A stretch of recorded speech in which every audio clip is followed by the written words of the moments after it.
ঠেকাতে হয়তো দ্বারস্থ হওয়ার প্রয়োজন পড়তে পারে প্রতিবেশী দেশ ভারতের। সেই আশায় যেন বুক বেঁধেছিলেন নরেন্দ্র মোদী, কিন্তু আশায় গুড়ে বালি। উল্টো অন্তর্বর্তী সরকার বন্ধুত্ব করল পাকিস্তানের সঙ্গে। শুধু তাই নয়, ভারতে আশ্রয় নেয়া মোদীর প্রিয় বন্ধু শেখ হাসিনা বিদায় নেয়াতে যেন জ্যাকপট পেয়েছে বাংলাদেশ।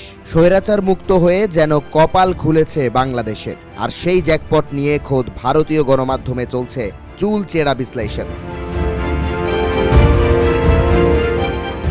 কারণ জুলাই বিপ্লবের পর বিদেশ থেকে দেশে আসছে কারি কারি টাকা।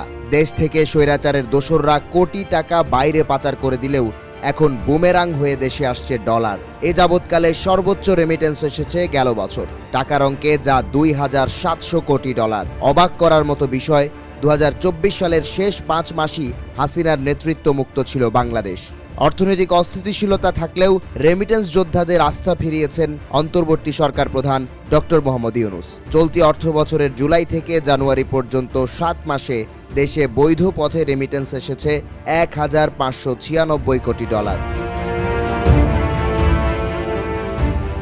চলতি বছর মার্চের প্রথম সপ্তাহে দেশে রেমিটেন্স এসেছে ৮১ কোটি ডলার, ভারতীয় মুদ্রায় যা ৭,০০০ কোটি রুপি। পরিসংখ্যান বলছে দিনে ১০ কোটি ডলার রেমিটেন্স ঢুকছে দেশে।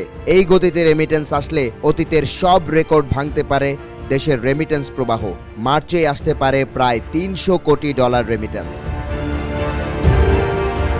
জিডিপি প্রবৃদ্ধি